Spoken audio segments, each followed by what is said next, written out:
Alright guys, Supreme Kami here, and today we are going to be taking a look at the newest DLC unit, Kissy Gundam. So this one is something that dropped alongside the Exit Repair 4, this unit itself, and then Penelope, which I have not reviewed yet. So this unit overall is going to be an all-rounder, so it's not that terrible. I think all-rounder definitely is a fairly suitable one for this one specifically. And then those are going to be defaulting stat. I only cap it out at level 90. You can definitely make it up to 100, depending on what kind of cap roll you guys are looking at. But as for level 90, we are talking about HP 2251, boost 245, melee 687, and range 557. So it's not that terrible. As for your damage cut, is actually quite high as well. So I would definitely say they're pretty respectable numbers and stuff. So that's that. So let's take a look at some of the basic armament and just what this unit overall has. So this one has a beam rifle, or beam saber, excuse me, for the melee weapon. So nothing to talk about much right there.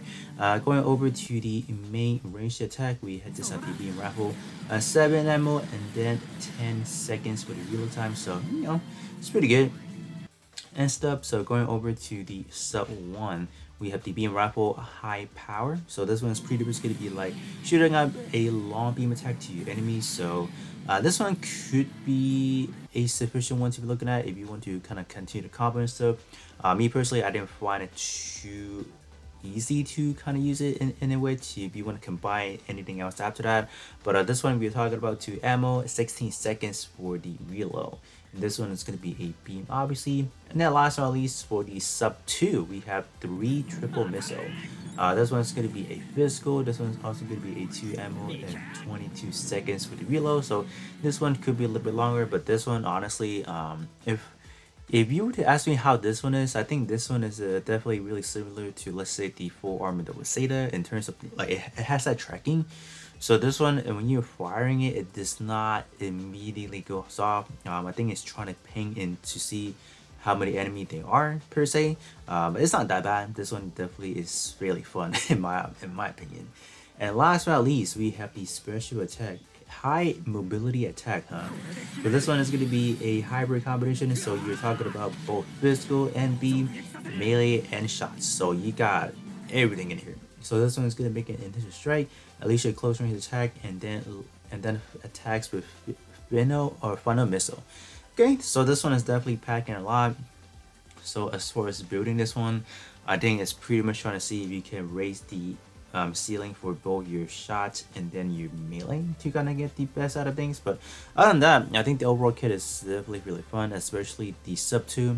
This being able to consistently spam that one and then going back into your normal man attack. I think that was fun as far as combo goes wise, right?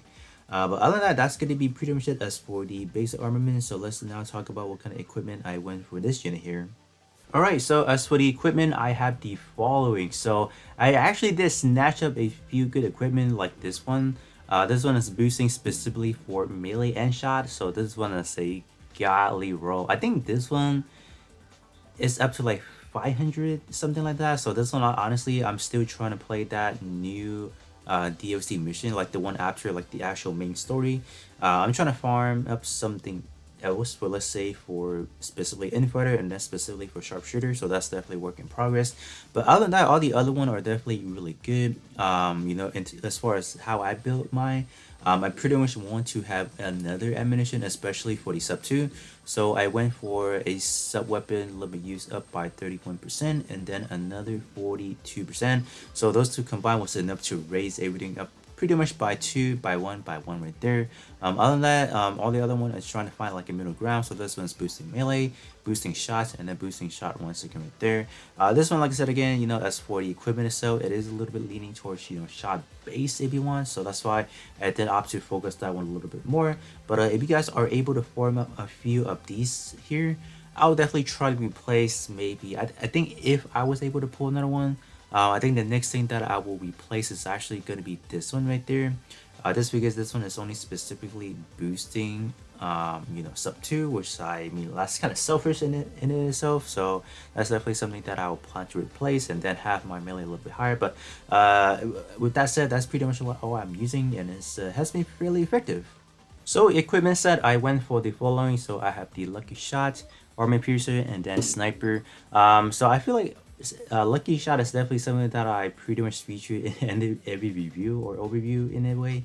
Just because this one I feel like I want more ammunition, especially for that sub 2 for just this one is actually a quite a good one as far as like the sub 2 trying to break your enemy's meter bar. So I mean, like, if I have a few more shots, potentially I can just break them faster, in a good succession of those sub 2 right there. So I kind of went for that mentality. As for the armor piercer, there just wasn't that good of an option of like which one I really want. This one just temporarily ignores enemy damage cut rate, so I mean it's gonna be good, right? So it's not bad. It's just on the roster there isn't something else that I'll want to run per se. In like a dire situation, I can definitely go for medics if I needed to. I think I actually went for that in the video or like the gameplay and stuff, or I can definitely go for roll action star, but I don't think it was that necessary in a way. So that's that. Sniper, like I said again, this unit does kind of, in terms of the armament, it does kind of geared towards, let's say, range based more, so that's why going for a sniper is actually not the worst case scenario.